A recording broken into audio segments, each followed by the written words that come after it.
இந்த பாலில் இந்த கசகசாவினுடைய சாறு அது நல்லா பிழிஞ்சோம்னா மொத்தமாக அந்த வெள்ளையாக இருக்கும். இந்த சாறை சேர்த்து சூடாக்கிய பாலோடு சேர்த்து, அதற்கு ருசிக்கு சர்க்கரை நோய் இல்லாதவர்களாக இருந்தால் கொஞ்சம் இனிப்புக்கு பனங்கற்கண்டோ அல்லது நாட்டு சர்க்கரையோ அல்லது சர்க்கரையோ ஏதோ சேர்த்துக்கொள்ளலாம், அல்லது தேன் சேர்த்துக்கொள்ளலாம். சேர்த்து அதை சாப்பிட்டோம்னாமா நிறைய பேர் தெரியாமல் இந்த வல்லாரைய குழந்தைங்களுக்கு ஞாபக சக்திக்கு நல்லதுன்னு இஷ்டத்துக்கு சமைச்சு கொடுப்பாங்க. அது சாப்பிட்டுட்டு நல்லா தூங்கும்.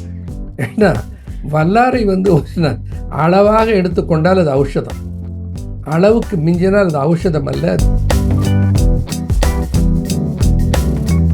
கீரை எளிதில் செரிமானமாகி அது இந்த லாக்ஸேட்டிவ் ப்ராப்பர்ட்டி உடலுடைய அசைவுகளை உண்டாக்கி உறக்கத்தை கெடுத்து மலம் நீங்கிற சூழல் உருவாகிடும். அதுக்காக கீரை இரவில் சாப்பிடக்கூடாது, தயிரை இரவில் சாப்பிடக்கூடாது. தயிரில் நிறைய கொழுப்பு இருக்கிறது, அது போய் உடம்புல தேங்கும். அதனால் தயிர் சாப்பிடும். இப்படியெல்லாம் உணவில் இதை சங்கு பற்பம் என்று சொல்வார். இந்த சங்கு பற்பத்திலேயே வலம்புரி சங்கனுடைய பற்பமாக இருந்தால் மிக உயர்ந்த பலன் இருக்குது. இந்த சங்கு பற்பத்தை தேனில் குழைத்து 3 வேளையும் கூட சாப்பிடலாம். வயிற்றிலே இறைப்பையிலே புண் உள்ளவர்கள் அந்த புண்ணை ஆற்றிக்கொள்வதற்கு.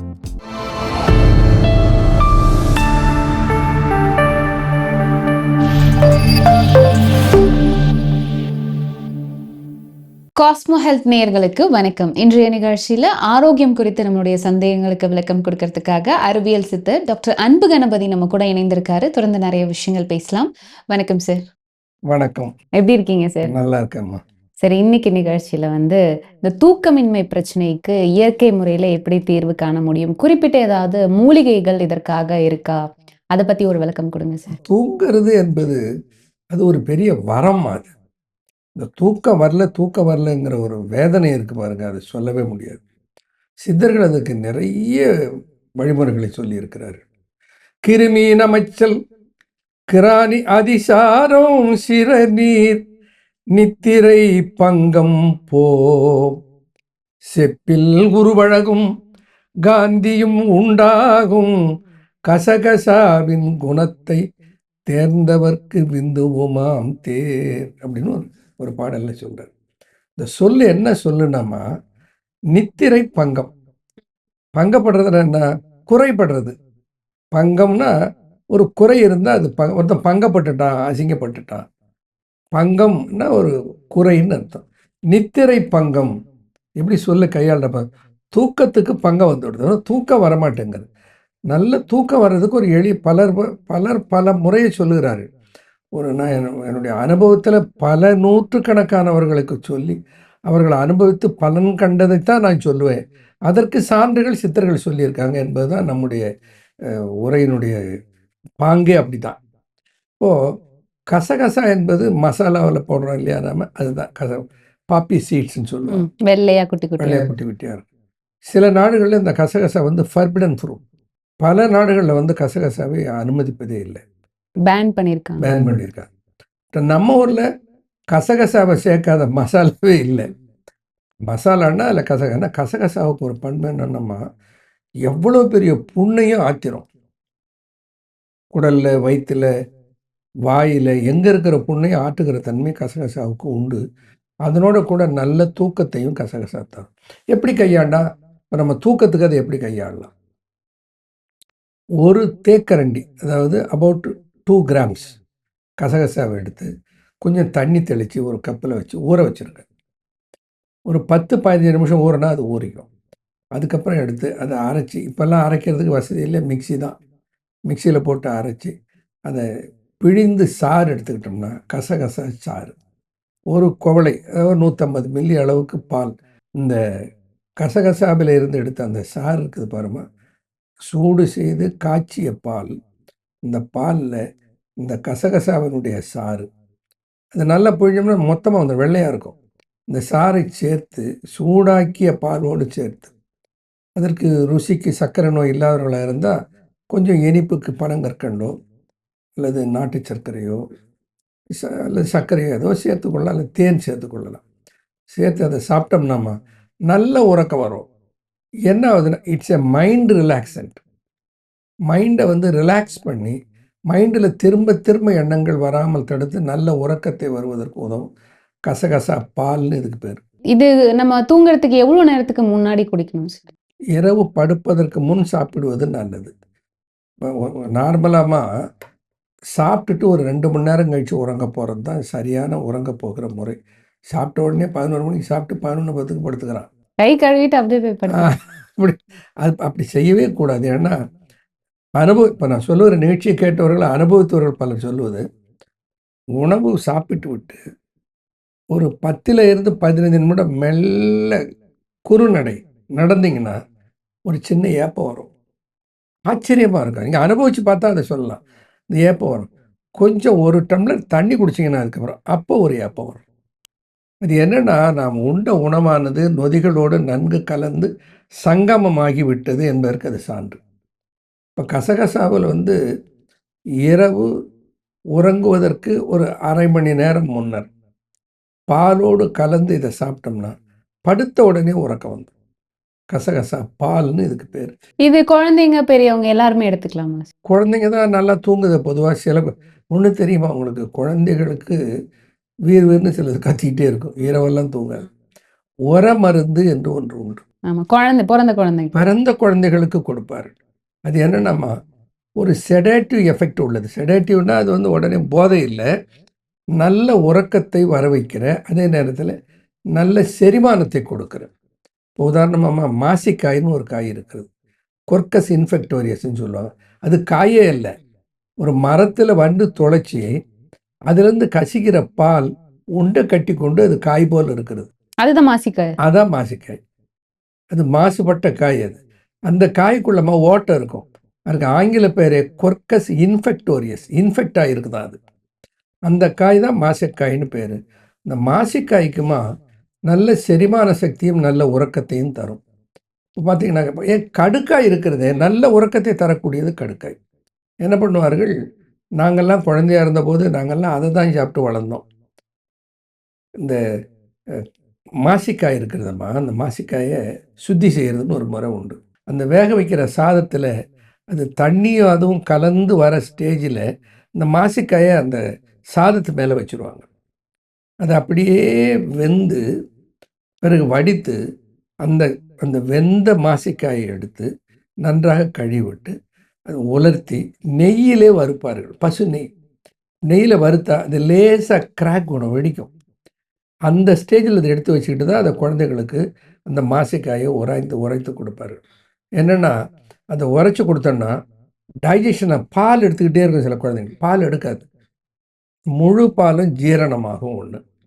ரெண்டாவது அதை தேய்ச்சி அந்த மாசிக்காயை இழைச்சி கொஞ்சம் தேன் கலந்து அதை வெத்தலையில் தடவி அந்த குழந்தையுடைய நாக்கில் தடவி விடுவார். இரவெல்லாம் நன்றாக உறங்கும். அக்கற நோய் மாறும் அகலும் வயிற்றிழிவு, தக்கரத்த கடுப்பு தானேகும், பக்கத்தில் எல்லாரையும் மருந்தென்றே உரைத்து நன்மனையுள் வல்லாரையை வளர்த்துவை என்று வல்லாரை பற்றி சொல்லுவார். இந்த வல்லாரைக்கு என்ன தன்மை இருக்குன்னா, நிறைய பேர் தெரியாமல் இந்த வல்லாரை குழந்தைங்களுக்கு ஞாபக சக்திக்கு நல்லதுன்னு இஷ்டத்துக்கு சமைச்சு கொடுப்பாங்க. அது சாப்பிட்டுட்டு நல்லா தூங்கும். ஏன்னா வல்லாரை வந்து அளவாக எடுத்துக்கொண்டால் அது ஔஷதம், அளவுக்கு மிஞ்சினால் அது ஔஷதம் அல்ல, அது உதவா பொருளை போயிடும். அதுக்கு பதிலாக அதனுடைய எஃபெக்டே மாறுபட்ட எஃபெக்ட் ஆகிடும். செடேட்டிவ், நல்ல தூக்கம் வரும். வல்லாரைக்கு இப்போ நாம் ஒரு மருந்து பண்ணியிருக்கோமே பிராமின்னு ஒன்று, அதில் வல்லாரையும் பிரம்மியும் சேர்த்து காம்பினேஷனில் தான் உருவாக்கியிருக்கிறோம். சாப்பிட்டா அவ்வளவு நல்லா உறக்கம் வருகிறது. உறக்கத்தை தருகிற சக்தி வல்லாரைக்கு இருக்கிறது. இல்லை, பொதுவாகவே நம்ம வல்லாரை சமைத்து சாப்பிட்டோம் அப்படின்னாலே நல்ல தூக்கம் வருமா சார்? நல்ல தூக்கம் வரும். ஆனால் பொதுவாக கீரைகளை நைட்டில் சாப்பிடக்கூடாது அப்படின்னு சொல்லுவாங்களே சார்? கீரை இரவில் உண்ணுவது ஏன் தவிர்க்கிற சொல்கிறாங்கன்னாமா, கீரை எளிதில் செரிமானமாகி அது இந்த லாக்ஸேட்டிவ் ப்ராப்பர்ட்டி குடலுடைய அசைவுகளை உண்டாக்கி உறக்கத்தை கெடுத்து மலம் நீங்கிற சூழல் உருவாகிடும். அதுக்காக கீரை இரவில் சாப்பிடக்கூடாது. தயிரை இரவில் சாப்பிடக்கூடாது. தயிரில் நிறைய கொழுப்பு இருக்கிறது, அது போய் உடம்புல தேங்கும். அதனால் தயிர் சாப்பிடும். இப்படியெல்லாம் உணவில் சில நெறிமுறைகளை சொல்லியிருக்கிறார். அக்கரங்கள் மாற்றிவிடும் ஆறா வெப்பகற்றும், அக்கரங்கள் மாற்றிவிடும் ஆறா வெப்பகற்றும், மெய்க்குருதி மாசிக்காய். மாசிக்காய் மெய்க்கு உறுதி தரும், உடலுக்கு உறுதி தரும். மெய்க்குருதி மாசிக்காய் மென்மேலும் சொல்ல கீழ் பன்மேகம் தொலைக்கும். பன்மேகம் பல வகையான நோய்களை தொலைக்கிற ஆற்றல் இந்த மாசிக்காய்க்கு உண்டு. சாதம் வடிக்கிற சாதத்தில் வைத்து வேக வைத்து எடுத்து அதை உலர்த்தி சூரணமாக செய்து வைத்துக்கொண்டு அந்த சூரணத்திலே ஒரு அரை தேக்கரண்டி அளவு அன்றாட இரவில் பாலில் சேர்த்து சாப்பிட்டு வந்தால் நல்ல உறக்கம் வரும். இது சர்க்கரை நோயாளிகள், பிளட் ப்ரெஷர் இருக்கிறவங்க எல்லாம் இதை எடுத்துக்கலாமா? யார் வேணாலும் எடுத்துக்கலாம். ஏன்னா இதில் சர்க்கரை சத்து இல்லை, அதனால் சர்க்கரை கூட போகிறது கிடையாது.